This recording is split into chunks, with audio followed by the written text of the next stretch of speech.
Let's just be friends with benefits until I'm sure about him, she proposed. So I withdrew all benefits, including my friendship.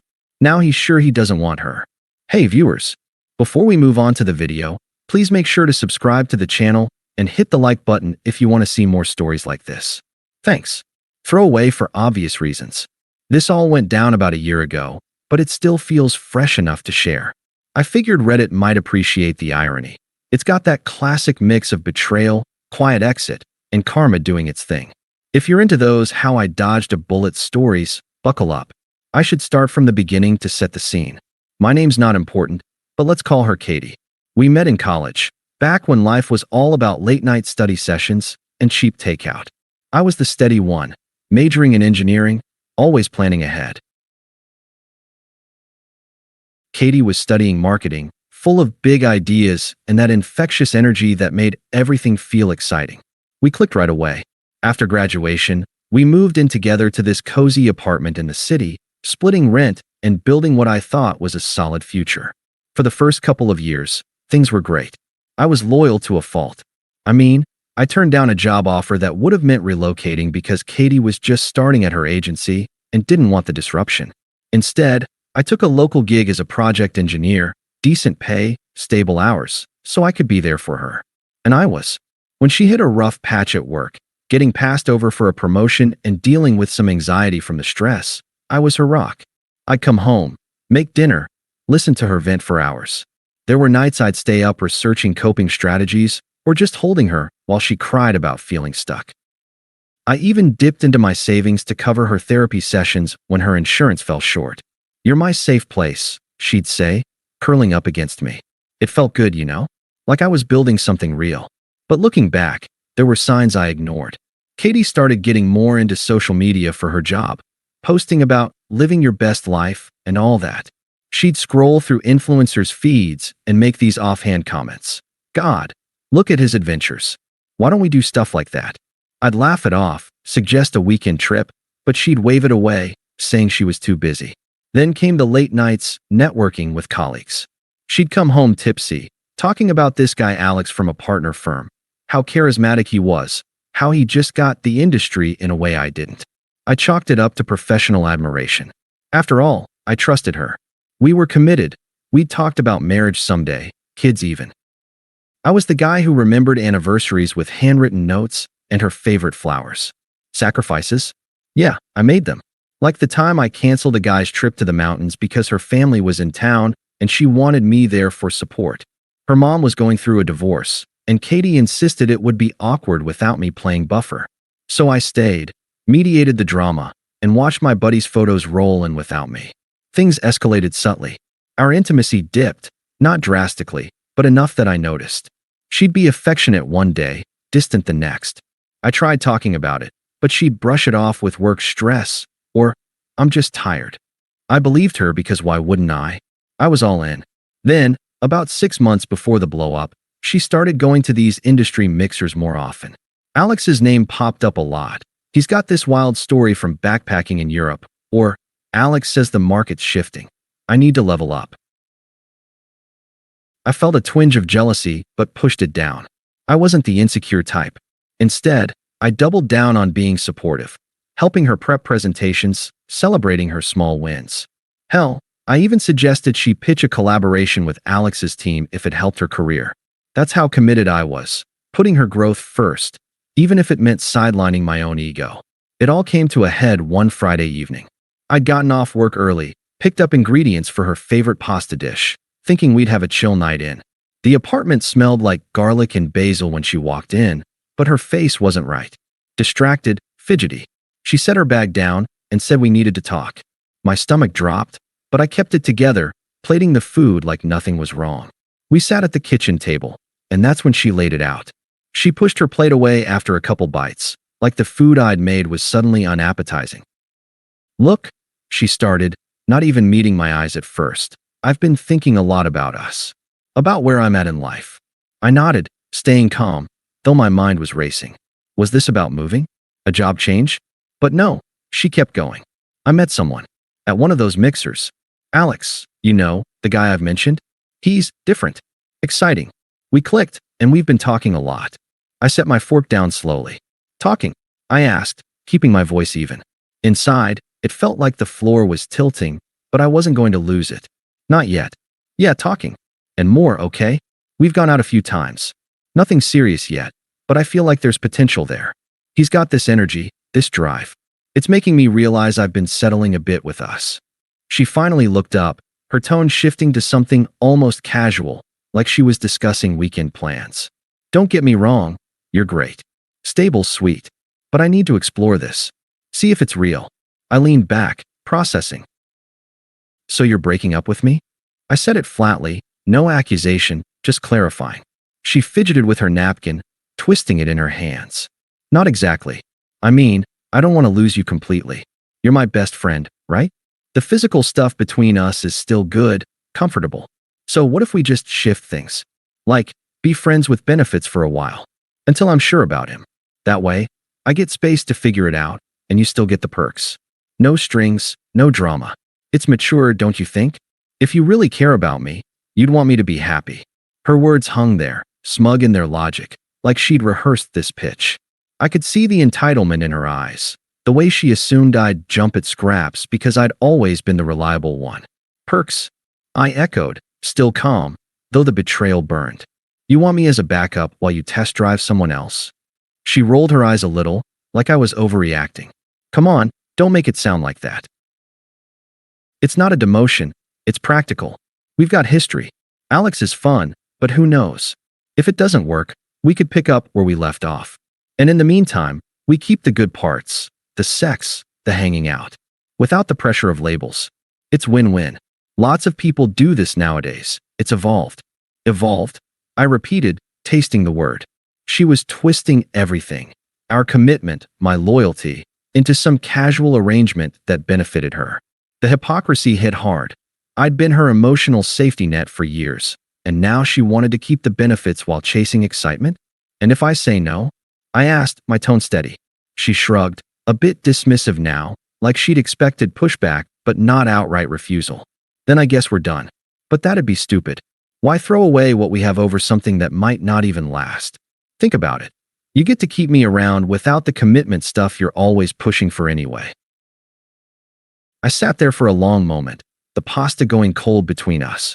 Her excuses piled up. It's not cheating if I'm honest about it, she added, as if that made it better. I'm giving you a choice here. Most girls would just ghost or lie. Twisted logic. All of it. Framing her selfishness as generosity, my potential heartbreak as an opportunity. She leaned forward, trying to sound reasonable. Look, I still care about you. This could be fun, low-key. No jealousy, no fights. Just benefits until I'm sure. I met her gaze, feeling the weight of every sacrifice I'd made flash through my mind. But I didn't yell or beg. I just nodded once. That doesn't work for me, Katie. If you're not all in, neither am I. We're done, completely. No friends, no benefits, nothing. Her eyes widened, like she hadn't seen that coming. Wait, seriously? You're just going to end it like that? After everything? Yeah, I said simply, standing up. After everything. I cleared the plates without another word, the silence thick. She tried to argue more. You're being dramatic. Let's talk this out. But I tuned it out, methodically packing an overnight bag. By the time I walked out the door, she was still sputtering justifications. Fine. Go then. You'll regret this when you're alone. The door clicked shut behind me, and that was it. No outburst, no confrontation. Just detachment. That night, I crashed at a buddy's place, staring at the ceiling as the reality sank in. The confusion hit first. How could someone I'd poured so much into think I'd accept being demoted to a side option? It felt outrageous, undeserved. I'd been loyal, committed, always putting us first. And for what? To be treated like a convenient fallback while she chased some exciting guy? The unfairness gnawed at me. I replayed the conversation in my head, her smug tone echoing. It's win-win. Win for who? Her, obviously. Me?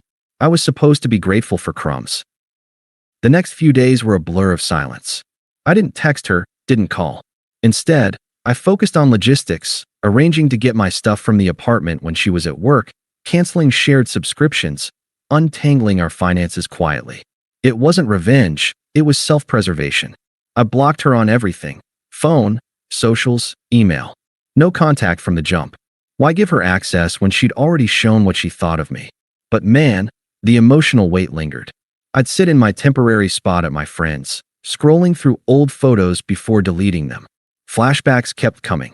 That time she lost her job briefly during the pandemic. I covered rent alone for 3 months, worked overtime, assured her we'd get through it. "You're my hero," she'd said then, pulling me close. Or the holidays when her family drama peaked, her dad showing up unannounced, stirring up old fights. I mediated, hosted, even loaned her brother money from my savings to keep the peace. Sacrifices I made willingly because I loved her. Now, it all felt like I'd been played, my reliability weaponized against me. The confusion morphed into hurt. Nights were the worst, lying awake, wondering if I'd missed signs earlier. Was I too safe, like she implied? Too predictable? I questioned everything, from our routines to my own choices. Therapy helped. I started sessions right away, unpacking how her proposal revealed her true colors, manipulative, entitled. She wanted the cake and to eat it too, my therapist said, and it clicked. I'd been the sure thing, the emotional anchor, while she eyed the maybe. It stung, the betrayal deeper than just cheating. It was a calculated disrespect, assuming I'd settle. I let myself sit with it, no rushing to get over it. Mornings, I'd hit the gym before work, channeling the pain into something productive. Afternoons, I'd dive into hobbies I'd sidelined, reading engineering journals, tinkering with side projects. Evenings, I'd meet up with friends I'd neglected, rebuilding my social circle. It was quiet dignity in action, no bad-mouthing her online, no dramatic posts. Just steady steps forward. Mutual acquaintances reached out occasionally. "Heard about you, and Katie. You okay?" And I'd keep it brief. "Yeah, moving on." I didn't spill details, let her narrative spin however she wanted. Weeks turned into a month, and the silence amplified everything. No word from her at first, which oddly hurt more. Confirmation I was disposable. But as I detached, clarity came. I realized the unfairness wasn't just her actions. It was how I'd undervalued myself. I'd given up promotions, trips, personal growth for us, only for her to treat it like a temporary gig. The arc started shifting, from vulnerable confusion to a calm resolve. I rented my own place, a small studio, but mine. Landed a promotion I'd passed on before, with better pay and travel perks. Life without contingencies felt freeing. I dated casually once or twice, nothing serious, but it reminded me I wasn't boring, just committed to the wrong person. Still, the middle dragged emotionally. There were low moments, spotting a couple at a cafe, flashing back to our routines, or holidays approaching, remembering how I'd always planned them around her. But I breathed through it, no shortcuts. The unfairness faded into acceptance. This was a bullet dodged. By month 2, my internal voice had evolved. She didn't deserve you. I was building something new, piece by piece, and her absence? It stopped hurting. It just was. About a month after I went no contact, the karma started rolling in, at least from what I pieced together through the grapevine. Mutual friends mentioned Katie was posting cryptic stuff on social media about lessons learned and unexpected turns, but I didn't check myself. Then came the direct hits.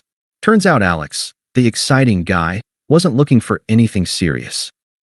They'd hooked up a few times, but when Katie pushed for commitment, telling him she was all in now that I was out of the picture, he bailed. Ghosted her completely after a weekend getaway where she apparently confessed her feelings. Friends said she unraveled fast, calling in sick to work, isolating herself, even losing a big client because she blew a presentation. Her smug confidence from our breakup shattered. She became the backup she'd tried to make me. The attempts to reconcile started small. First, an email, since I'd blocked her number, titled, "Can we talk?" It read, "Hey, I miss our chats. Things with Alex fizzled. He was just a phase. Remember how good we were as friends? Let's grab coffee, no pressure. I could use your advice right now." Casual, like nothing happened. I deleted it without replying. A week later, she escalated, showed up at my new building's lobby, buzzing the intercom. "It's me," her voice crackled through. "I know you're up there. Please, just 5 minutes." "I screwed up, I see that now. You were always the steady one. I took it for granted. Can't we at least be friends again?"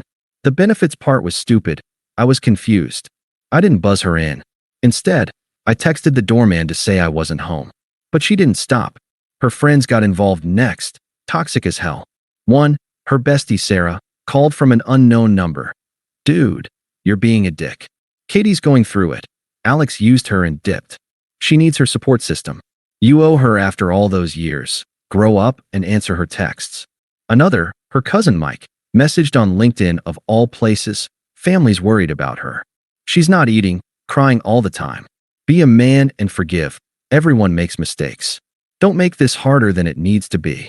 Unpleasant, pushy, like I was the villain for setting boundaries. By the third attempt, desperation turned to anger.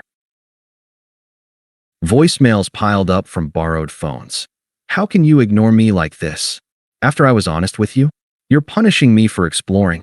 That's controlling. Fine. Be alone forever. You'll regret ghosting me when you realize no one's as fun as I am. Her hypocrisy shone through, accusing me of what she'd done, flipping the script to make herself the victim. I stayed silent, letting it all bounce off. No responses, no engagement. Her unraveling was her own doing. The final encounter happened at our mutual friend Jake's birthday party, a casual rooftop gathering I'd almost skipped, but I was in a good place by then, 6 months post-breakup.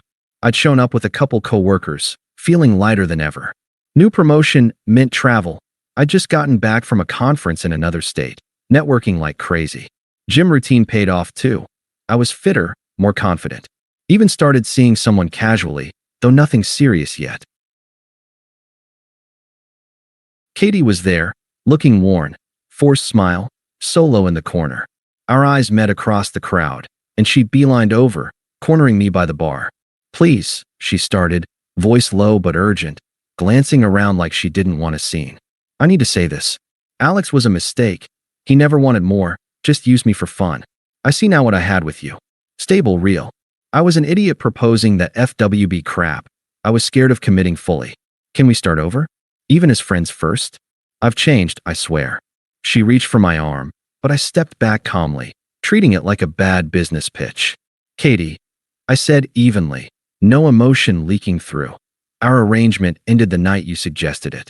You wanted benefits without commitment. I chose none. That's done. Her face crumpled, desperation peaking. But I miss you. Us. You're thriving. I can tell. Let me be part of that again. I'll make it up to you. I shook my head, ghosting her emotionally right there, like she was a stranger from another life. I've built something better without you. New job, new routines, new people. You're not relevant to any of it anymore. This conversation? It's closed.